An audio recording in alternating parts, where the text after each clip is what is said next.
Hi friends, ಇವತ್ತು ನಾವು ಮಾಡ್ಕೊಳ್ಳೋಣ ಸಿಂಪಲ್ಲಾಗಿ ಪಾಲಕ್ ಗ್ರೇವಿನ ಹೇಗೆ ಮಾಡ್ಕೊಳ್ಳೋದು ಅಂತ ನೋಡೋಣ. ಓಕೆ, ಇವಾಗ ಇಂಗ್ರೀಡಿಯೆಂಟ್ಸ್ ಏನೇನು ಬೇಕು ಅಂತ ನೋಡ್ಕೊಳ್ಳೋಣ. ನೋಡಿ ಫ್ರೆಂಡ್ಸ್, ನಾನಿಲ್ಲಿ ಪಾಲಕ್ ಗ್ರೇವಿ ಮಾಡಲಿಕ್ಕೆ ಏನೇನು ಇಂಗ್ರೀಡಿಯೆಂಟ್ಸ್ ತೊಗೊಂಡಿದ್ದೀನಿ ಅಂತ ಒಂದ್ಸಲ ನೋಡಿಬಿಡಿ. ಒಂದು 3 ಟೊಮೆಟೊನ ತೊಗೊಂಡಿದ್ದೀನಿ, ಹಾಗೆ ಒಂದು 2 ಈರುಳ್ಳಿನ ತೊಗೊಂಡಿದ್ದೀನಿ, ಹಾಗೆ ಒಂದು ಆಲೂಗಡ್ಡೆನ ಚಿಕ್ಕ ಆಲೂಗಡ್ಡೆನ ತೊಗೊಂಡಿದ್ದೀನಿ, ಹಾಗೆ ಒಂದು 2 ಹೆಸರು ಶುಂಠಿನ ತೊಗೊಂಡಿದ್ದೀನಿ, ಹಾಗೆ ಒಂದು 8 ಬೆಳ್ಳುಳ್ಳಿ ಪೀಸ್ನ ಈ ಥರ ಪೀಸ್ ಮಾಡಿ ಇಟ್ಕೊಂಡಿದ್ದೀನಿ. ಹಾಗೆ ಒಂದು ಸ್ವಲ್ಪ ಚಕ್ಕೆ ಹಾಗೂ ಎಳ್ಳನ್ನು ತೊಗೊಂಡಿದ್ದೀನಿ. ಸ್ವಲ್ಪ 1 ಟೇಬಲ್ ಸ್ಪೂನಷ್ಟು ಜೀರಿಗೆಯನ್ನು ತೊಗೊಂಡಿದ್ದೀನಿ. ಹಾಗೆ ನಾನಿಲ್ಲಿ 1 ಕಟ್ಟಿನಷ್ಟು ಪಾಲಕ್ ಸೊಪ್ಪನ್ನು ತೊಗೊಂಡಿದ್ದೀನಿ. ಜಸ್ಟ್ ಒಂದೇ ಕಟ್ಟು ಪಾಲಕ್ ಸೊಪ್ಪನ್ನ ತೊಗೊಂಡಿದ್ದೀನಿ. ಓಕೆ ಫ್ರೆಂಡ್ಸ್, ಇದಿಷ್ಟನ್ನು ಮೊದಲಿಗೆ ನಾವು ಇವನ್ನೆಲ್ಲ ಕಟ್ ಮಾಡ್ಕೊಳ್ಳೋಣ.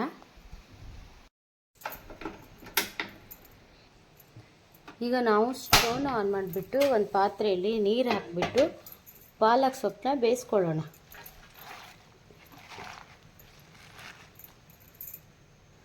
ಇದೊಂದು 2 ನಿಮಿಷ, ಒಂದು 5 ನಿಮಿಷ ಬೇಯಲಿ. ಅಷ್ಟರಲ್ಲಿ ನಾವೆಲ್ಲ ತರಕಾರಿನ ಕಟ್ ಮಾಡ್ಕೊಂಡು ಬರೋಣ. ನೀವಿಲ್ಲಿ ನೋಡ್ತಾ ಇರ್ಬೋದು ಪಾಲಕ್ ಸೊಪ್ಪು ಎಷ್ಟು ಚೆನ್ನಾಗಿ ಬೆಂದಿದೆ ಅಂತ. ನಾವು ಈಗ ಸ್ಟವ್ನ ಆಫ್ ಮಾಡ್ಕೊಬಿಡೋಣ.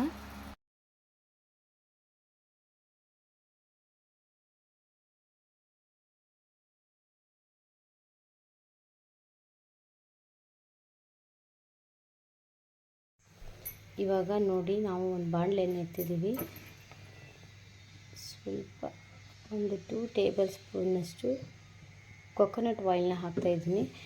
ಈ ಮಸಾಲೆನ ರುಬ್ಕೊಳ್ಳಿಕ್ಕೆ ನಾನಿಲ್ಲಿ ಫ್ರೈ ಮಾಡ್ಕೊತಾ ಇದ್ದೀನಿ, ರುಬ್ಕೊಳ್ಳೋದಕ್ಕೆ. ಇವಾಗ ನೀವಿಲ್ಲಿ ನೋಡ್ತಾ ಇರ್ಬೋದು ಎಣ್ಣೆ ಬಿಸಿ ಆಗಿದೆ, ಅದಕ್ಕೆ ಈ ಚಕ್ಕೆನ ಹಾಕ್ಕೊಳ್ಳೋಣ. ಹಾಗೆ ಜೀರಿಗೆ,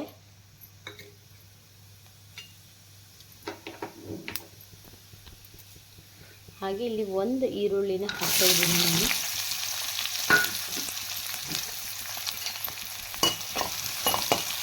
ಇದೊಂದು ಸ್ವಲ್ಪ ಬಿಸಿ ಆದಮೇಲೆ 1 ಟೊಮೆಟೊ, ಇಲ್ಲಿ ನೋಡ್ತಾ ಇರ್ಬೋದು 1 ಟೊಮೆಟೊ, ಶುಂಠಿ, ಹಸಿಮೆಣಸು, ಬೆಳ್ಳುಳ್ಳಿನ ಎಲ್ಲವನ್ನು ಒಟ್ಟಿಗೆ ಹಾಕಿ ಸ್ವಲ್ಪ ಫ್ರೈ ಮಾಡ್ಕೊತೀನಿ.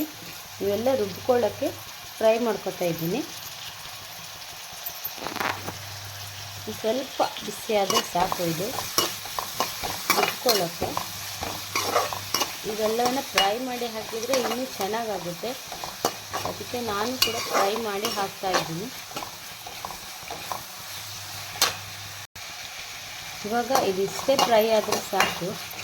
ಮಿಕ್ಸಿ ಜಾರ್ಗೆ ಹಾಕ್ಕೊಳ್ಳೋಣ. ಇದು ಸ್ವಲ್ಪ ತಣ್ಣಗಾದ್ಮೇಲೆ ಮಿಕ್ಸಿ ಜಾರ್ಗೆ ಹಾಕ್ಕೊಂಡು ಪಾಲಕ್ ಸೊಪ್ಪು ಬೇಯಿಸ್ಕೊಂಡಿರುವಂತಹ ಈ ಪಾಲಕ್ ಸೊಪ್ಪನ್ನು ಹಾಗೆ ಈ ಫ್ರೈನು ಮಿಕ್ಸಿಗೆ ಹಾಕಬೇಕು.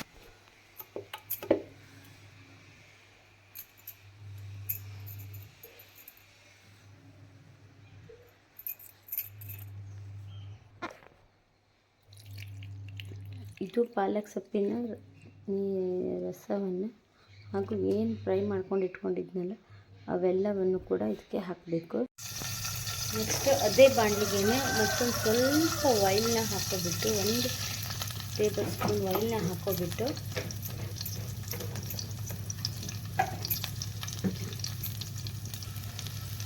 ಒಂದು ಟೇಬಲ್ ಸ್ಪೂನ್ನಷ್ಟು ಸಾಸಿವೆ, ಸ್ವಲ್ಪ ಕರಿಬೇವು, ಚಟಪಟ ಅಂತ ಹೇಳಿದ್ಮೇಲೆ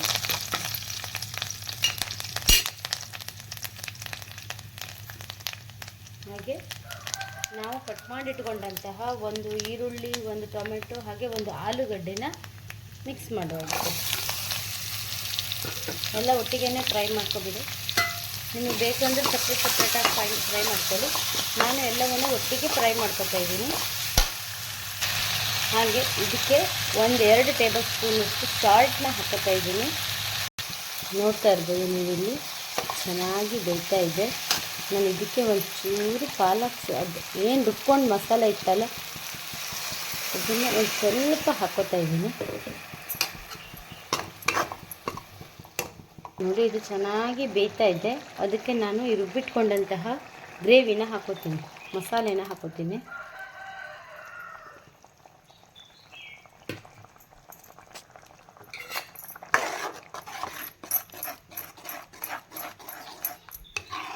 ಚೆನ್ನಾಗಿ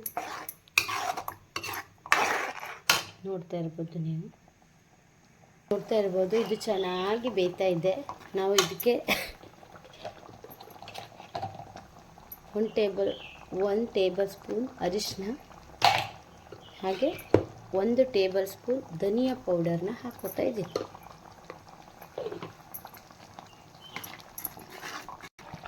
ಇವಾಗ ನಾವು ಲಾಸ್ಟಲ್ಲಿ ಕೊತ್ತಂಬರಿ ಸೊಪ್ಪನ್ನ ಆ್ಯಡ್ ಮಾಡ್ಕೊಬಿಡೋಣ. ನೋಡ್ತಾ ಇರ್ಬೋದು ಎಷ್ಟು ಚೆನ್ನಾಗಿ ಬೇಯ್ತಾ ಇದೆ ಅಂತ. ನಿಮ್ಮ ಮನೇಲೂ ನೀವು ಟ್ರೈ ಮಾಡ್ಕೊಂಡು ತಿನ್ನಿ ಫ್ರೆಂಡ್ಸ್, ತುಂಬ ಚೆನ್ನಾಗಿ ಬಂದಿದೆ ಟೇಸ್ಟ್ ಅಂತೂ. ಉಪ್ಪನ್ನು ನೀವು ನೋಡ್ಕೊಬಿಟ್ಟು ಹಾಕ್ಕೋಬೇಕು. ಚೆನ್ನಾಗಿ ಬಂದಿದೆ ಫ್ರೆಂಡ್ಸ್, ಒಂದು ಸಲ ಟ್ರೈ ಮಾಡಿಕೊಂಡು ತಿನ್ನಿ. ರುಚಿ ಹೇಗಿದೆ ಅಂತ ಪ್ಲೀಸ್ ಕಮೆಂಟ್ ಮಾಡಿ. ಹಾಗೆ ನಮ್ಮ ಚಾನಲ್ನು ಕೂಡ ಲೈಕ್ ಮಾಡಿ, ಶೇರ್ ಮಾಡಿ, ಸಬ್ಸ್ಕ್ರೈಬ್ ಮಾಡಿ, ನಮಗೂ ಕೂಡ ಸಪೋರ್ಟ್ ಮಾಡಿ ಫ್ರೆಂಡ್ಸ್. ಈಗ ಇದನ್ನು ಸರ್ವ್ ಮಾಡೋಣ. ಇವಾಗ ಇದು ರೆಡಿ ಆಗಿದೆ ಫ್ರೆಂಡ್ಸ್.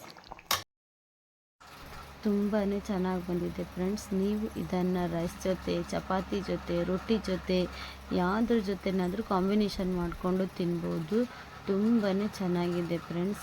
ಹಾಗೆ ನಮ್ಮ ಚಾನಲ್ನ ಲೈಕ್ ಮಾಡಿ, ಶೇರ್ ಮಾಡಿ, ನೀವು ಮಾಡ್ಕೊಂಡು ತಿನ್ನಿ. ಕಮೆಂಟ್ ಮಾಡಿ ಫ್ರೆಂಡ್ಸ್. ನಮ್ಮ ಚಾನಲ್ಗೆ ಸಬ್ಸ್ಕ್ರೈಬ್ ಆಗಿ ಪ್ಲೀಸ್. ನೋಡಿ ಫ್ರೆಂಡ್ಸ್ ಎಷ್ಟು ಚೆನ್ನಾಗಿ ಬಂದಿದೆ ಅಂತ.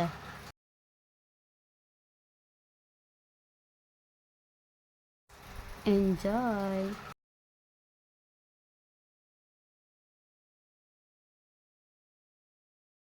Thank you for watching the video.